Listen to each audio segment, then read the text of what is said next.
Pernah mulai sesuatu tapi baru 1 minggu sudah berhenti. Belajar skill baru tapi ketemu masalah, malah tidak mau lanjut. Kita semua ingin lebih baik. Tapi kenapa ketika ketemu masalah, malah kita menyerah? Bagaimana cara kita mengubah hal ini? Kita harus bicara. Halo, selamat malam. Kembali lagi bersama saya, Tony, dan sekarang saya sedang bersama Bro Ian. Halo, selamat malam. Nah, Bro Ian, terkait topik kali ini nih, lu sering nggak sih, biasa kan kita ingin melakukan satu hal yang kita rasa penting, Betul. tapi setelah kita melakukan, ketemu kendala sedikit, kita langsung merasa down. Langsung nyerah gitu ya. Iya. Nah, menurut tuh kenapa kita bisa mudah menyerah, Bro? Jadi faktornya ada banyak banget nih bro, macam-macam ya. Mulai dari takut gagal nih. Banyak nih dari kita nggak mulai karena memang ya takut gagal nanti ya. Takut misalnya mulai bisnis karena takut uangnya hilang. Takut dipermalukan, takut diketawain dan sebagainya. Dan banyak juga nih yang nggak mulai karena perfeksionisme. Banyak yang menyerah juga karena mereka merasa begitu melakukan nggak sempurna, akhirnya mereka berhenti karena mereka merasa ya udahlah. Terus ada juga nih yang mulai pasang target tapi nggak punya sistem. Jadi memang faktornya ada banyak nih.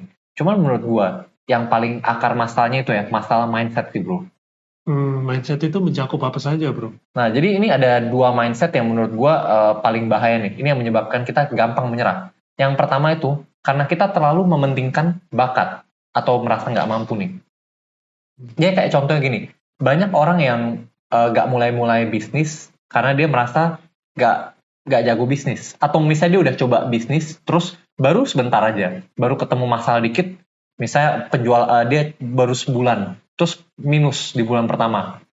Ya dia merasa, waduh memang saya nggak bisa bisnis nih ternyata. Jadi karena kayak gitu dia merasa, padahal baru mulai nih, dia udah langsung menyerah jadinya.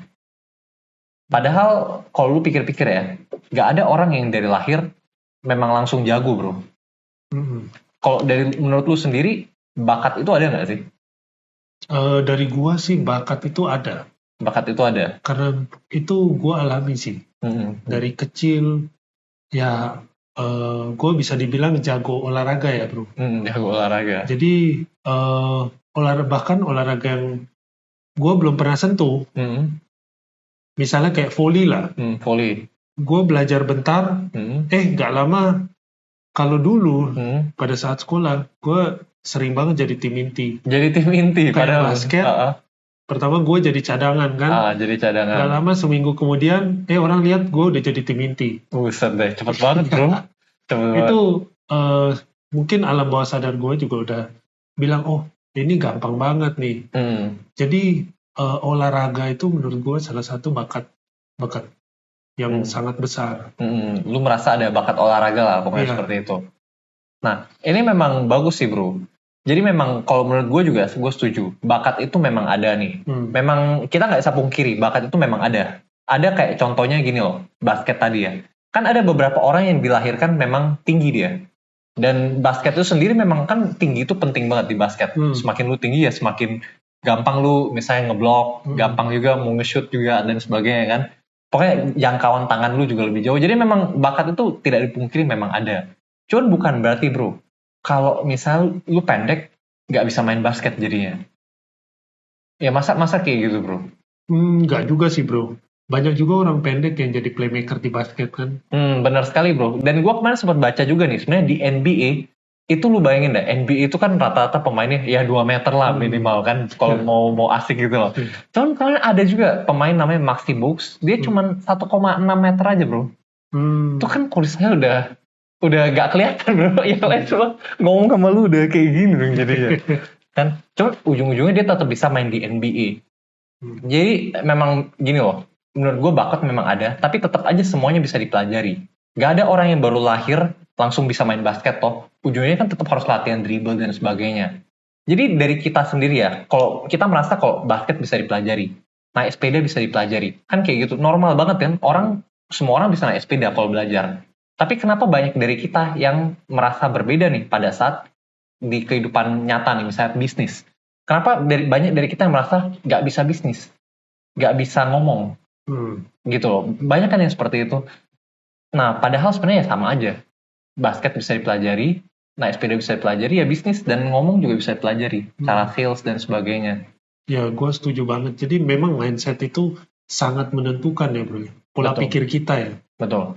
Sedangkan bakat sendiri juga gue rasa nggak menjamin sukses sih bro. Kayak bayangin aja, gue kenal banyak orang yang tinggi juga nih, 2 meter, tapi nggak bisa main basket juga.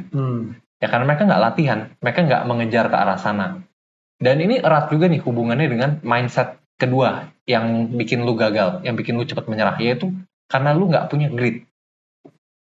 Grit ini jadi gini loh bro, kalau bahasa Indonesianya nggak ada yang terlalu 100% sama juga sih. Mungkin yang paling dekat tekad ya, tekad. Cuman kalau grit sendiri tuh, kalau di definisinya kayak gini nih, itu gabungan antara passion dan kegigihan untuk mengejar target jangka panjang.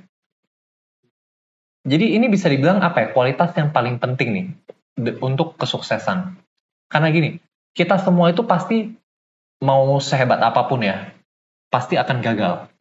Karena gini loh bro, bisa aja nih kita kerja keras, bisa aja kita kerjanya cerdas, bisa aja kita punya koneksi, bisa aja punya banyak modal. Tapi tetap aja, walaupun semuanya, kita punya semuanya, tetap pasti kita akan gagal suatu saat. Kayak contohnya aja nih, gue sebenarnya punya temen nih. Temennya ini dia apa ya, dari keluarganya bisa dibilang cukup berada lah. Jadi dia itu memang sudah disiapkan segalanya. Pendidikannya sudah oke, di universitas yang bagus gitu loh. Bapaknya juga sudah siapkan nanti pas selesai bisnisnya gimana. Cuman mungkin gara-gara semuanya udah ada, dia jadi gampang menyerah juga bro, ujung-ujungnya. Padahal udah ada bisnis kan, baru sebulan ya berhenti. Terus abis itu ditawarin bisnis lain, berhenti lagi. Iya.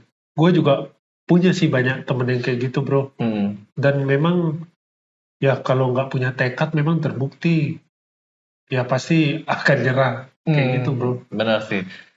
Kalau dari teman-teman sendiri, apa punya teman juga nih seperti ini? Jadi mereka kelihatannya emang pinter, mereka pas sekolah pinter, dan misalnya keluarganya berada. Tapi kok ujung-ujungnya malah mereka tetap nggak bisa mulai hal-hal ini. Coba ceritakan di kolom komentar ya. Tapi intinya memang gini sih bro, di dunia ini ya, nggak ada orang yang bisa sukses besar tanpa gagal sama sekali. Jadi memang orang yang sukses, malah gue rasa mereka itu gagalnya jauh lebih banyak dari kita.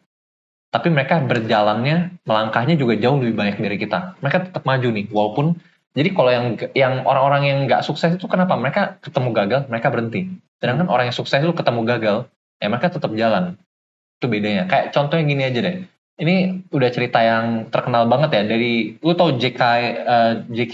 Rowling? Tahu bro. Penulis Harry Potter ya. Iya. Harry Potter itu kan salah satu franchise buku terbesar di dunia nih. Ada filmnya juga. Cuman kalau misalnya lu pernah dengar ceritanya juga, itu kan dia awalnya pas nawarin naskahnya ke publisher, dia ditolak bro. Bayangin ini naskah yang nilainya biliaran dolar ini ya, itu ditolak di awalnya.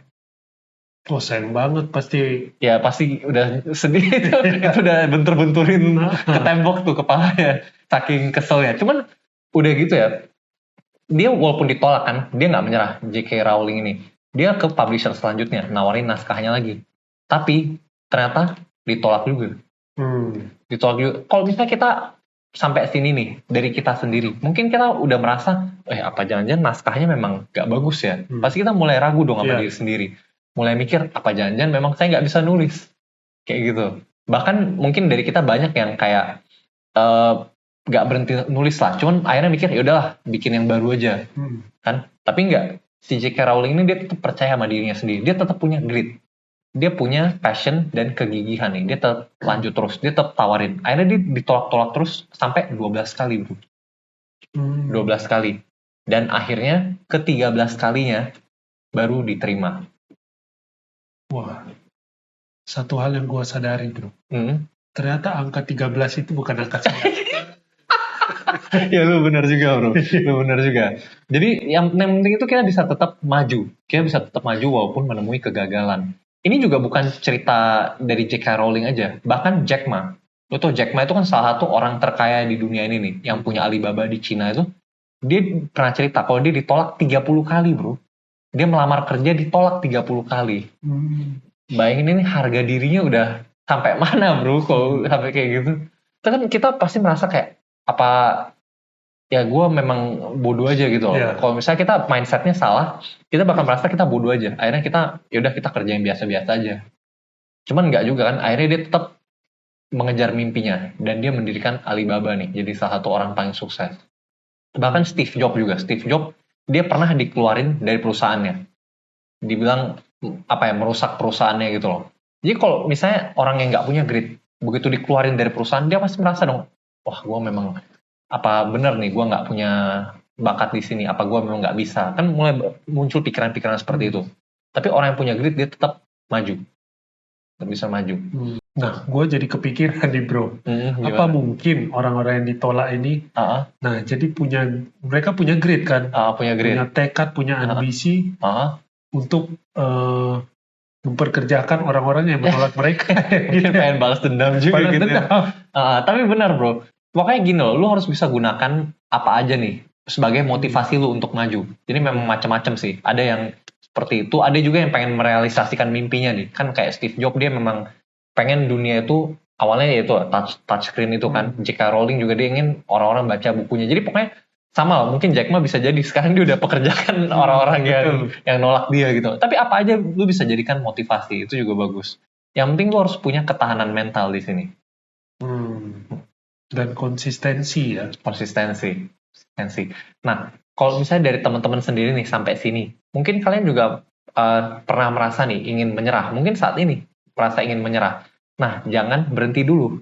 Ini beberapa hal yang bisa mengubah segalanya nih. Yang pertama ini ya, kita harus ubah mindset kita. Yang tadi awalnya itu ya, soal bakat dan merasa nggak mampu nih. Kita harus ubah jadi yang namanya growth mindset. Growth mindset ini pertama kali dicetuskan oleh ini psikolog namanya Carol Dweck nih di 2006 kemarin ya, di bukunya nih Mindset New Psychology for Success. Jadi di sana dikatakan nih orang yang punya growth mindset itu ya, dia merasa kalau kita bisa berkembang dengan usaha dan belajar. Ini lawannya itu fixed mindset nih. Fixed mindset itu yang seperti tadi itu. Jadi kita merasa kita itu ya antara punya atau nggak punya, kayak bakat tadi itu. Jadi memang ya lahir seperti itu aja udah nggak bisa berubah. Jadi memang kalau nggak bisa ya nggak bisa. Nah ini kan kalau kita berpikiran seperti ini kan rantai terbesar bagi perkembangan kita.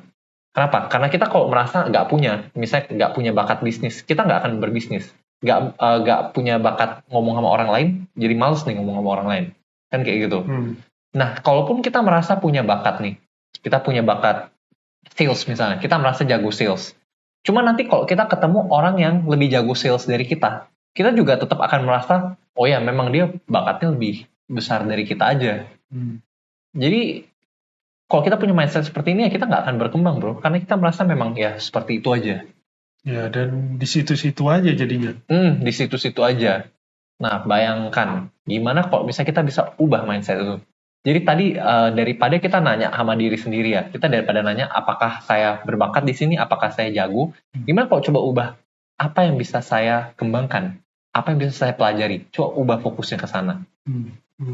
Dan ini ada basis saintifiknya bro. Jadi ini bukan cuma ngomongan motivasi aja kayak misalnya, ya lu pasti bisa, enggak, bukan cuma gitu aja.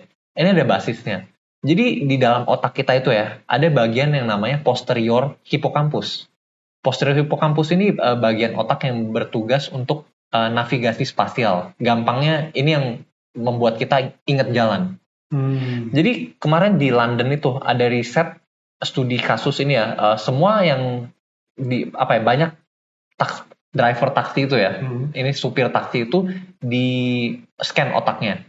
Terus di sana kelihatan kalau ternyata orang-orang yang supir taksi ini bagian posterior hippocampusnya itu lebih besar daripada orang-orang normal. Kenapa bisa bro? Nah ini karena mereka sering nyetir, mereka sering ingat jalan, sering dipakai otaknya. Jadi akhirnya jadi tambah besar. Ini juga emang ada risetnya. Jadi begitu orangnya normal, setelah jadi supir taksi jadi besar nih bagian posterior hippocampus. Jadi otaknya aja berubah bro. Otaknya aja berubah. Ini artinya apa? Itu otak bisa kita latih bro. Sama seperti otot. Jadi kayak memang kita awalnya push up kan berat nih. Paling cuma bisa 5 kali aja misalnya. Tapi kalau kita latihan terus, kan bisa suatu saat kita jadi 100 kali push up, 200 kali push up. Seperti itu kan.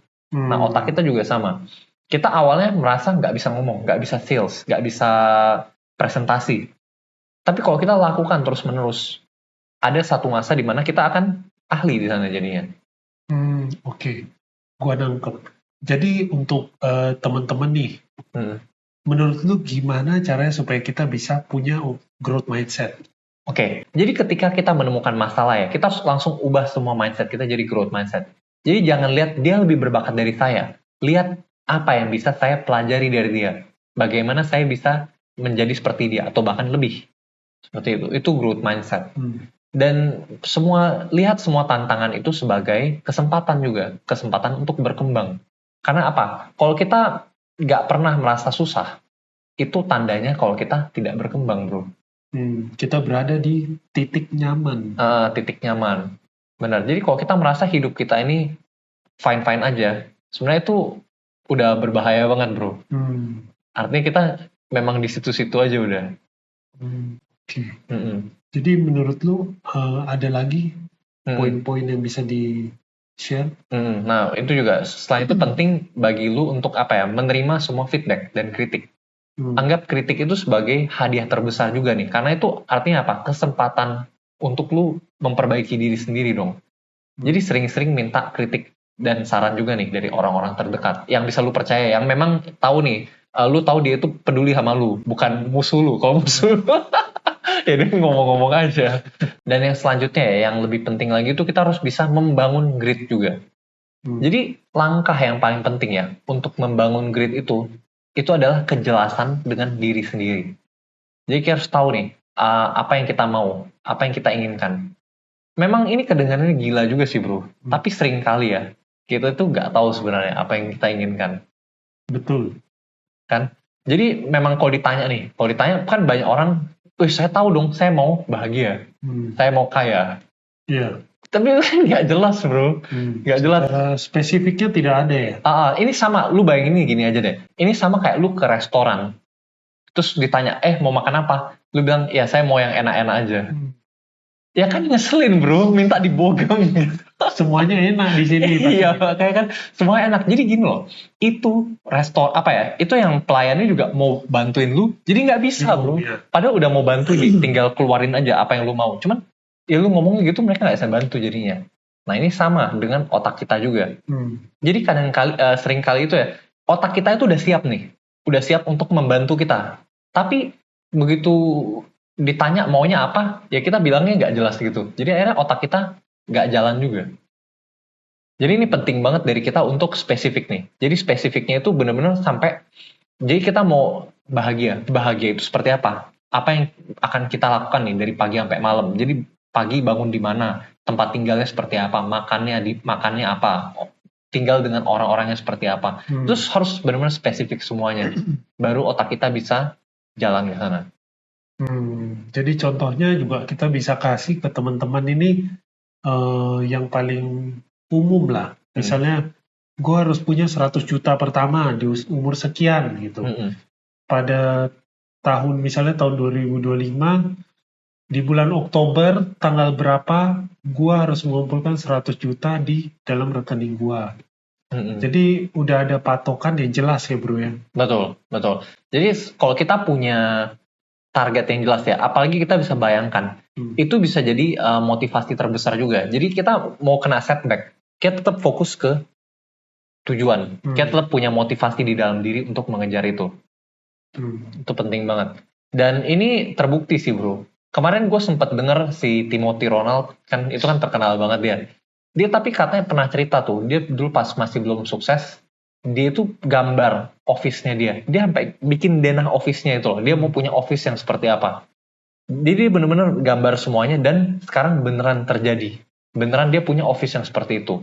Itu artinya apa? Memang dia pasti tengah jalan banyak ketemu setback bro. Pasti banyak gagal dan sebagainya. Tapi karena dia punya visi yang sangat jelas. Dia tahu mau apa. Dia kegagalan itu dia malah pakai sebagai batu loncatan. Dia malah bisa berkembang di sana. Jadi penting banget di sini. Kita punya visi. Kita tahu maunya apa. Oke, bro. Berarti kita harus tentukan target jangka panjang. Kemudian kita buat sistemnya supaya itu bisa jadi habit dan secara nggak sadar bisa tercapai ya, bro ya. Betul. Penting banget juga kita bukan cuma pasang target aja. Itu tadi lu ngomong bagus banget. Kita harus pasang sistem juga. Sistem itu jadi target itu kan arahan. Sistem yang membawa kita ke Betul. arah itu. Oke. Dan selanjutnya juga yang nggak kalah penting itu ya, kita harus bisa kembangkan passion. Kembangkan passion. Jadi memang gini loh, banyak orang yang nggak sadar ya, tapi sebenarnya passion itu bisa kita kembangkan juga. Ini karena growth mindset tadi bro. Banyak kan orang merasa, ya kalau kita fix mindset, kita kan merasa, ya kita misalnya suka musik. Ya memang kita antara lahir suka musik atau nggak suka musik gitu. Padahal sebenarnya semua orang itu bisa suka musik, tinggal dikembangkan aja. Semua orang bisa suka misalnya apa akuntansi, ya tinggal dikembangkan aja. Lihat angka-angka kan banyak orang kayak, wih saya nggak suka lihat angka-angka, saya pusing kalau lihat angka. Ini kan artinya apa? Dia menutup kemungkinan. Padahal semua orang itu harus bisa baca laporan keuangan, harus bisa ngatur keuangan gitu kan. Jadi tinggal kembangkan aja nih passionnya. Jadi perjalanan menuju kesuksesan ini panjang banget bro. Kita ngomong bukan cuma 1-2 tahun. Ini kan ngomong 30 tahun, 40 tahun nih, seumur hidup. Kalau misalnya lu nggak bisa kembangkan passion, lu malah menyiksa diri sendiri aja lu. Walaupun memang nanti ujung-ujungnya lu sukses, tapi kan apa nih yang harus lu bayar? Ya lu menderita bro. Jadi coba nikmatin prosesnya bro. Kayak ini gue pernah dengar juga nih, gue punya teman dia suka nge-gym nih. Dia suka nge-gym. Jadi kalau lu bayangin nge-gym ya, itu kan sakit banget bro, ototnya udah habis pas angkat beban itu kan. Kayak gue waktu itu pernah nge-gym sampai muntah bro. Abis itu udah gak mau nge-gym lagi sih. Ngapain aja lu? Iya, gara-gara nge-gym sama dia sih. Dia terlalu semangat nih dorongnya. Nah cuman begitu gue nanya, kok lu suka nge-gym sih? Dia malah bilang, supaya enak loh itu pas lagi sakitnya itu dia bisa nikmati gitu loh. Proses pada saat dia bisa ngangkat bebannya. Itu sendiri dia sudah bisa menikmati momennya. Ya dia seneng lihat hasilnya. Dia seneng lihat badannya jadi berotot. Tapi dari prosesnya sendiri ya, prosesnya yang banyak orang bilang menyakitkan, dia bisa nikmati juga bro. Dia bisa nikmati prosesnya.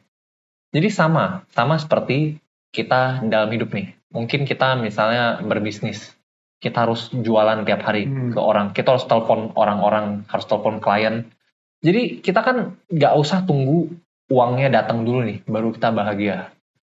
Mulai dari prosesnya aja kita bisa bahagia bro. Mulai dari telepon kliennya itu, bagaimana kita connect sama orang lain, bisa membawa kebahagiaan, bisa memberikan benefit bagi orang itu kan juga banyak orang yang gak nikmati hal itu. Padahal itu hal yang bisa kita nikmati juga kan. Dan mungkin perlu juga bro, kayak namanya bisnis itu kan gak selalu lancar bro. Gak selalu lancar. Dan kita harus punya mindset yang bahwa ditolak itu bisnis, dalam bisnis itu adalah hal yang biasa. Jadi ketika kita kena penolakan, ya kita menganggap biasa aja. Itu adalah satu proses yang memang harus kita lakukan gitu.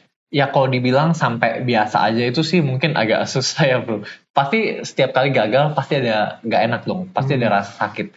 Tapi kembali lagi ini makanya penting banget bagi kita untuk mengembangkan grit. Yaitu kita harus punya visi yang jelas juga mengenai motivasi kita apa nih. Jadi kayak tadi itu misalnya ketika kita bisnis gagal, kita harus ingat lagi kembali target kita itu sebenarnya apa. Jadi sebenarnya targetnya juga seringkali bukan uang sih bro. Target kita itu mungkin ingin membahagiakan orang-orang yang di sekitar kita. Misalnya keluarga kita kan punya anak, punya istri.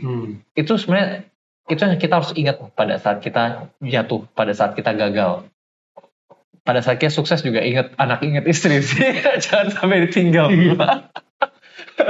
Ya, cuman ini udah. Itu penting banget, makanya kita buat bisa ngembangin grit. Selain itu juga kita harus bisa mengembangkan rasa tanggung jawab juga nih. Karena kalau misalnya kita merasa ini salah orang lain, salah situasi, di sana juga kita nggak akan bisa berkembang bro. Kan, jadi karena kita kalau misalnya nyalahin orang, nyalahin situasi, ya kita harus tunggu orang itu berubah dulu, baru situasinya lebih bagus, jadi lebih baik kan. Itu sebenarnya sesuatu yang out of control. Di luar kontrol kita. Jadi kita harus bawa semuanya ke kontrol kita. Gimana caranya membawa itu ke kontrol kita? Kita merasa ini salah kita. Itu step pertamanya. Bagus bro. Di sini juga kita harus ingat untuk mengelilingi diri kita dengan orang-orang yang suportif nih, yang bisa mendorong kita juga. Jadi memang pada saat kita jatuh, ini antara kita, kalau kita sendiri aja ya, itu pasti berat banget. Banyak orang-orang yang hancur di sana karena itu. Tapi kalau kita punya orang-orang yang bisa mendorong kita, biasanya sih pasangannya. Cuman kadang-kadang ada juga keluarga, ada juga teman baik, rekan bisnis dan sebagainya. Jadi kalau kita punya orang-orang seperti ini, inilah orang-orang yang akan membawa kita menuju kesuksesan. Kita harus punya orang-orang yang bisa kita pegang. Ya itu make sense banget bro. Betul. Dan yang paling penting nih, jangan pernah berhenti bro. Kayak dari Thomas Alva Edison sendiri ya, dia pernah cerita dia 1000 kali gagal nih sebelum menemukan lampu. Jadi lu coba bayangin aja kalau misalnya dia berhenti di ke 999 kali gitu loh. Ya kan sedih banget dong jadinya. Jadi kalau kita baru gagal 10 kali aja, 20 kali, ya jangan berhenti dulu bro. Itu kesuksesan itu ada di depan. Memang ada di depan, tinggal kita raih aja. Bagaimana kita tetap berlari, berjalan, tetap menuju kesuksesan itu. Jadi intinya kita harus punya mental memang yang tidak terkalahkan ya bro. Betul. Ini penting banget. Jadi intinya ya, untuk bisa punya mental tidak terkalahkan itu kita harus punya 2 mindset ini. Yaitu pertama, growth mindset, dan kedua, grit. Kita semua itu bisa berkembang, dan kita semua itu akan gagal. Tapi bagaimana kita bisa mengatasi kegagalan itu? Itulah yang paling penting. Kalau saat ini dari teman-teman sendiri juga sedang menghadapi masalah yang sangat besar nih. Nah, jangan berhenti dulu. Jangan-jangan ini nih kesempatan bagi lu untuk bisa lompat lebih tinggi lagi. Ini bisa jadi fondasi dari kesuksesan lu. Kita dukung lu ya.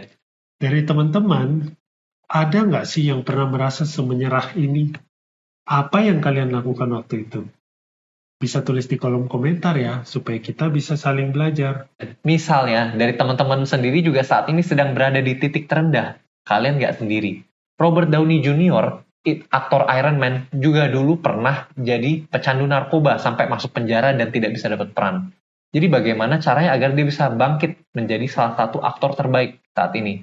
Itu kita ada video nih kebetulan. Kalau misalnya kalian ingin tahu rahasia sukses dia, ayo klik videonya ya. Banyak yang harus kita bicarakan di sana. Terima kasih.